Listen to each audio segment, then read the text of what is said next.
Class 12 তোমাদের first চ্যাপ্টারের second part, খুচরো ব্যবসার গবেষণা। দেখো, খুচরো ব্যবসার গবেষণা বলতে খুচরো ব্যবসা আজকাল প্রতিদিন তার আকৃতি, তার ধরন চেঞ্জ করছে, পরিবর্তন করছে। এই পরিবর্তনটা কিরকম ভাবে সম্মুখভাবে আগিয়ে যাচ্ছে সেটা জানাটা আমাদের কিন্তু খুব প্রয়োজন। না জানলে আমরা কিন্তু কম্পিটিশন থেকে দূরে সরে যাব। তো খুচরো ব্যবসার গবেষণাটা এমন একটা পদ্ধতি যেটা তার তথ্যের সাহায্যে বাজারের সঙ্গে ক্রেতা চাহিদা তার বিষয়ের একটা সম্যক যোগাযোগ ঘটাচ্ছে জ্ঞানে। মানে ক্রেতারা কি চাইছে বা বাজার এখন কি দিতে চাইছে, বাজার এখন আরো কি কি জিনিস চাইছে, সেই বিষয়ে সম্যক ধারণাটা কিন্তু খুচরো ব্যবসা গবেষণার মাধ্যমে পাচ্ছি। দেখো, এই গবেষণাটা এই জন্য ইম্পর্টেন্ট কি আমরা গবেষণার মাধ্যমেই কিন্তু মানুষের চাহিদা, আমাদের কম্পিটিটরের কি কি উপলব্ধি, তারা কি কি সাহায্য করছে, এক্সট্রা কি কি বেনিফিট দিচ্ছে, এইগুলো কিন্তু আমরা এই গবেষণার মাধ্যমেই জানতে পারবো। এই গবেষণায় আমরা ক্রেতাকে পুঙ্খানুপুঙ্খ বিশ্লেষণ করব, গবেষণায় আমরা মার্কেটকে, বাজারকে পুঙ্খানুপুঙ্খ বিশ্লেষণ করব, যার দ্বারা আমাদের বিক্রয় পদ্ধতিটা বা আমাদের যে উৎপাদিত জিনিসটা সেটার চাহিদাকে আমরা যাতে মানুষের মধ্যে আরো বাড়াতে পারি।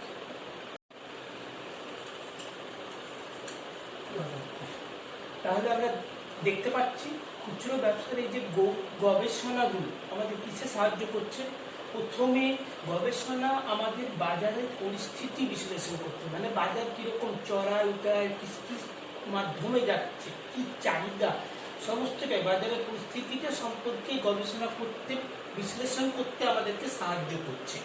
প্রতিদ্বন্দ্বিতামূলক সুবিধা নেওয়ার জন্য, মানে প্রতিদ্বন্দ্বী কম্পিটিটর কি কি জিনিস দিচ্ছে, কি কি সুবিধা দিচ্ছে, সেই জিনিসগুলোকে আমরা জানতে পারলে তার থেকে আমরা কি কি বেটার সুবিধা দিতে পারি, কি প্রাইসের মধ্যে আমরা সেই সুবিধাগুলো দিতে পারি, এই বিষয়ে আমাদের সম্যক জ্ঞানটা এখান থেকে আসছে।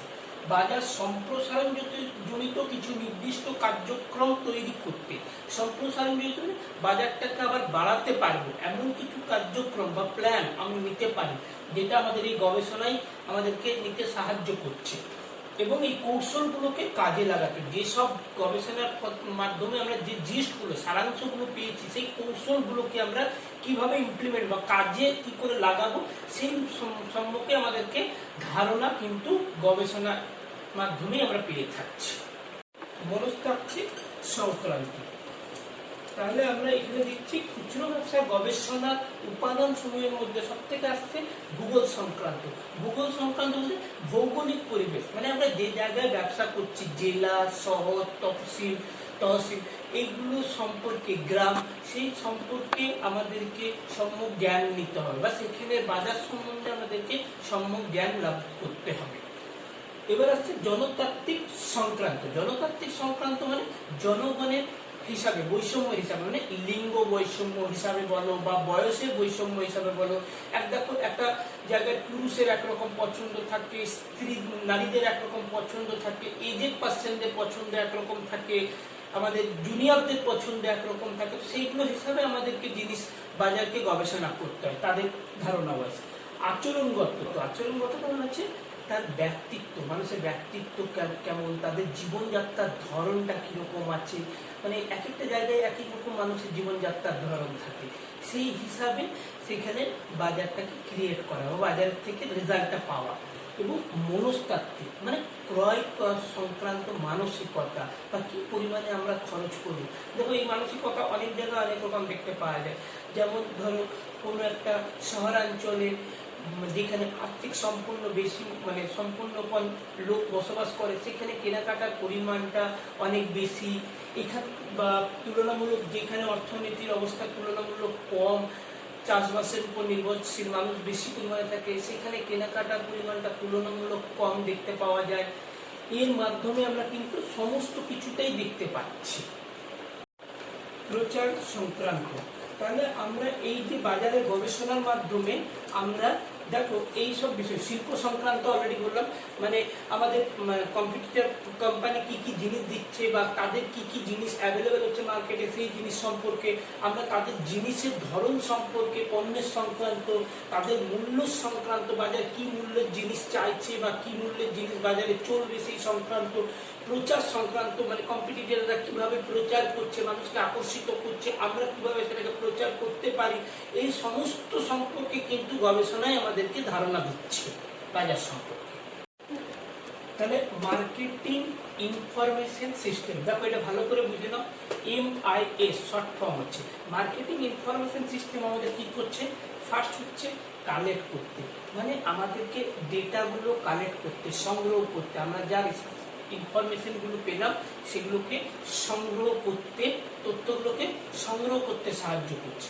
এবার তথ্যগুলোর মধ্যে থেকে যে তথ্যগুলো প্রয়োজনীয় আমাদের, সেগুলোকে আমাদেরকে বেছে নিতে হবে, শর্টিং করতে হবে। সেকেন্ড পার্ট হচ্ছে আমাদের শর্ট, অ্যানালাইজ থার্ড পার্ট, মানে সেই তথ্যগুলোকে আমাদেরকে বিশ্লেষণ করতে হবে, ভেঙে বুঝতে হবে যে কোনটা কি প্রয়োজনীয়তা বা কি চাওয়া হচ্ছে, এগুলোকে মূল্যায়ন করতে হবে, সেগুলোকে নিয়ে আমাদেরকে ভালো মতো মূল্যায়ন করতে হবে, মানে বুঝতে হবে, জানতে হবে, সেটা নিয়ে চর্চা করতে হবে।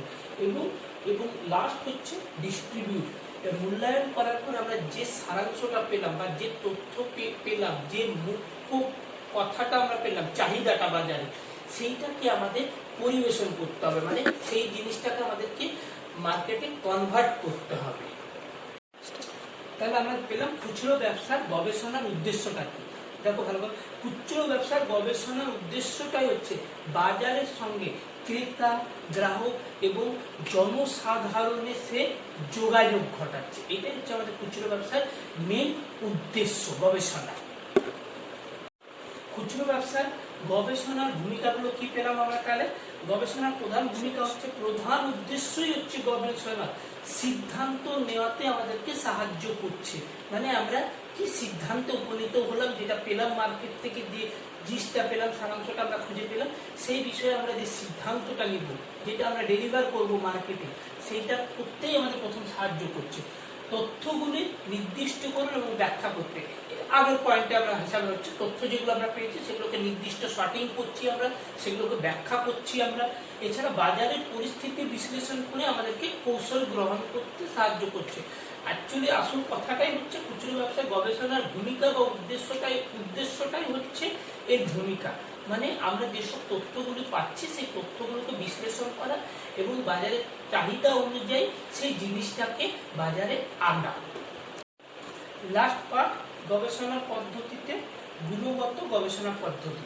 গুণগত গবেষণা পদ্ধতিতে আমরা ক্রেতার মানসিক আচার আচরণটা বুঝতে পারি, মানে ক্রেতা তৎক্ষণাৎ কি জিনিসটা কিনেছে, সেই জিনিসটা তার হালের ফ্যাশনেবল জিনিস কিনা, তার চাহিদার পরিপূর্ণতা সেই জিনিসটার মধ্যে পাওয়া যাচ্ছে কিনা, এই জিনিসগুলো সম্পর্কে আমরা জ্ঞানটা কিন্তু এই পদ্ধতি গুণগত গবেষণার মাধ্যমে আমরা জানতে পারি। জিনিসটার কি গুণ আছে সেইটার বিষয়ে বলা হচ্ছে।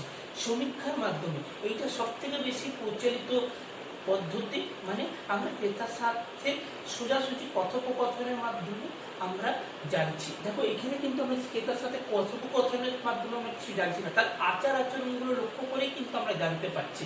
এক্ষেত্রে কিন্তু আমরা ক্রেতার সাথে সরাসরি কথাবার্তা বলছি, তিনি যে জিনিসটা কিনেছেন সেই জিনিসটার চাহিদা কেন, কি পরিমাণে বা চাহিদা ফুলফিল হচ্ছে কিনা সেই জিনিসটা, এতে উৎসুক ক্রেতা অনেক বেশি পরিমাণে আমাদের দেখতে পাওয়া যায়।